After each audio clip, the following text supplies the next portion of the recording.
Hello, dear students. In this video, we are going to enjoy one of the most humorous poem of class 7th, and that's Dad and the Cat and the Tree.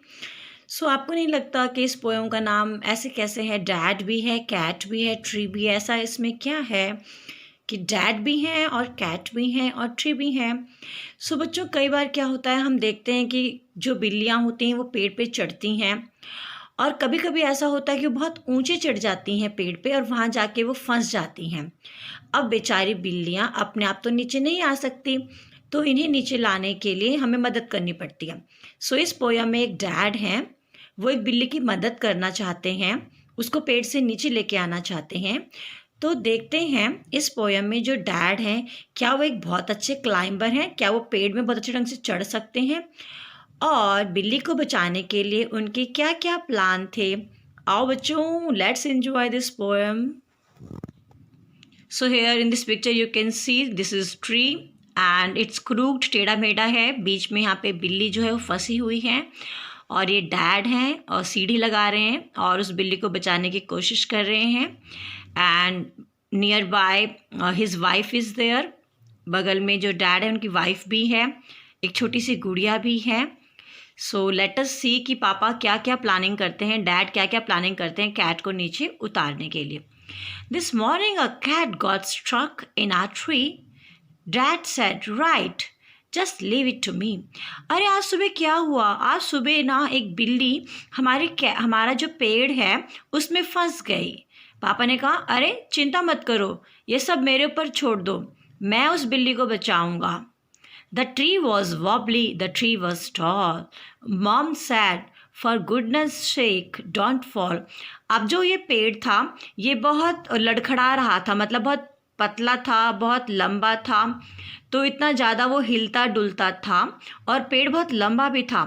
तो mummy ने कहा अरे बिल्ली बिल्ली छोड़ो, तुम गिर मत जाना, ठीक है ना, भगवान के लिए उस बिल्ली को बचाने के चक्कर में तुम गिर मत जाना।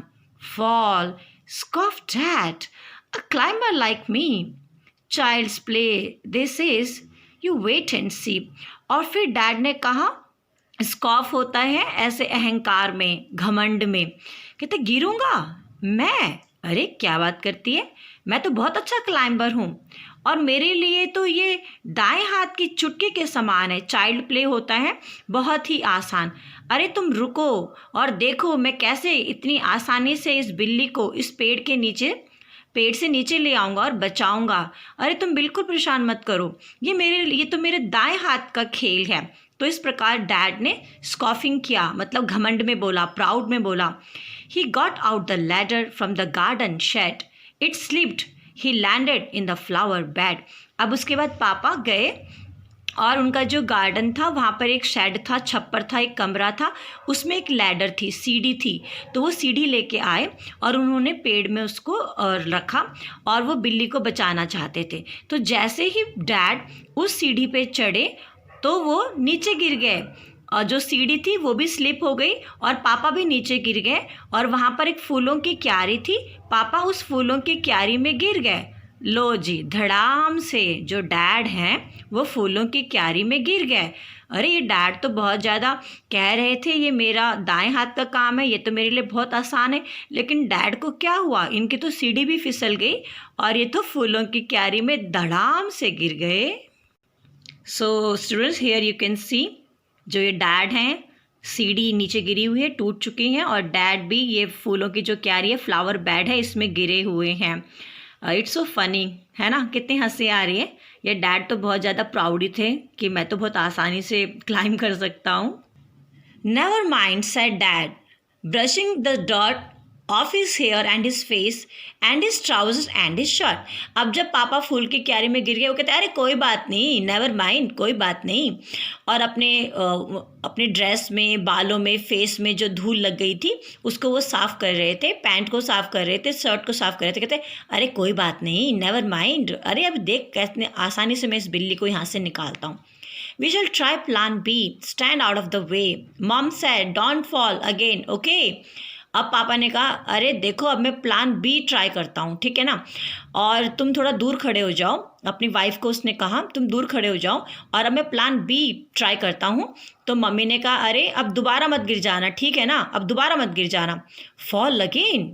Fall again, said Dad. Funny joke. Then he swung himself up on a branch. It broke. उसके बाद पापा ने कहा कि गिरूंगा, मैं दोबारा गिरूंगा, अरे क्या मजाक कर रही है, मैं तो बहुत अच्छा क्लाइंबर हूँ। उसके बाद जो डैड हैं वो जंप करने लगे और वो एक टहनी पकड़ रहे थे जंप करते हुए। वो हो सकता है जंपिंग करने के माध्यम से टहनी को पकड़ना चाह रहे हो, फिर पेड़ में चढ़ना चाह रहे हो, लेकिन वो जो टहनी वो पकड़ रहे थे वो भी टूट गई। He landed well back on the deck. Mom said, "Stop it. You will break your neck."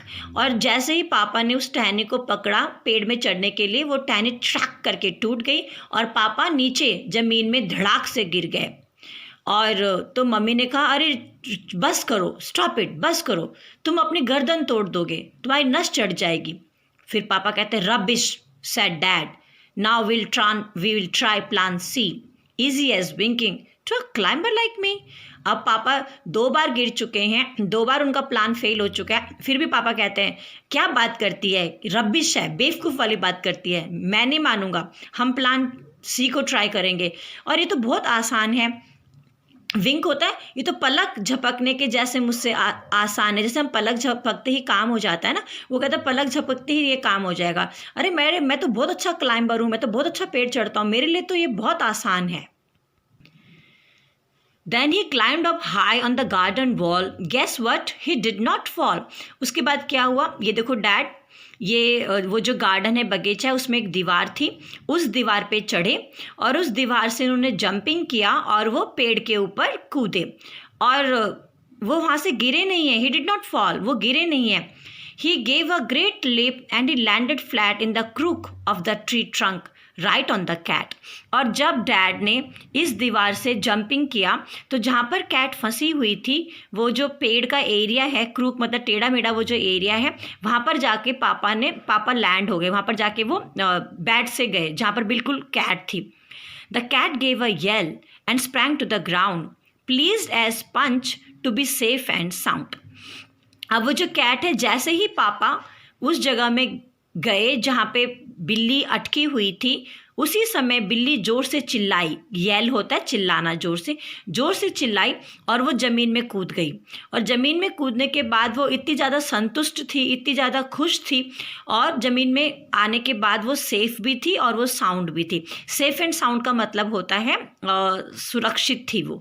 Safe and sound एक फ्रेज़ होता है जिसका मतलब होता है सुरक्षित। सो बेटा अगर हम अलंकार की बात करें तो इस पैसेज में अगर मैं अलंकार की बात करूं तो यहाँ पर हमारा ऑलिट्रेशन होता है, ठीक है। ऑलिट्रेशन में हम लोग क्या करते हैं स्टूडेंट्स, सो ऑलिट्रेशन में जो होता है कंसोनेंट साउंड रिपीट करती है, जैसे प्लीज एज पंच। सो इसमें ये पी जो कंसोनेंट साउंड है ये रिपीट हो रहा है, तो यहाँ पे हमारा ऑलिट्रेशन है। नाउ सेफ एंड साउंड, यहाँ पे जो ये एस लेटर है ये रिपीट हो रहा है, एस कंसोनेंट साउंड है, रिपीट हो रही है। तो यहाँ पे अगर हम बात करेंगे लिटरेरी डिवाइस की, अलंकार की, तो होगा ऑलिट्रेशन, राइट। सो उसके बाद देखते हैं क्या होता है।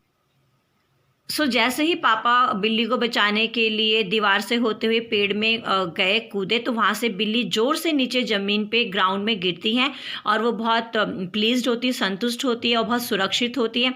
So it is smiling and smirking, smug as can be. और जो वो बिल्ली है वो स्माइल कर रही है, स्मर्क होता है एक अनप्लेजेंट सी स्माइल करना। तो यहाँ पे एक तरीके से ये इमेजिनेशन हो रहा है कि वो जो बिल्ली है वो मुस्कुरा रही है और एक अनप्लेजेंट बनावटी सी मुस्कुराहट है उसके चेहरे पे और वो बहुत ज़्यादा प्लीज्ड भी है। सो वो जो कैट है वो स्माइल कर रही है, स्मर्क कर रही है और वो स्मग भी है। स्मग का मतलब होता है अपने आप से संतुष्ट है। तो लेकिन जो बेचारे पापा हैं वो अभी भी पेड़ में फंसे हुए हैं। So this is the humorous poem and it's written by Kit Wright. So I hope बेटा आपको ये पोएम समझ में आई होगी and you have enjoyed this poem as well. Thank you students.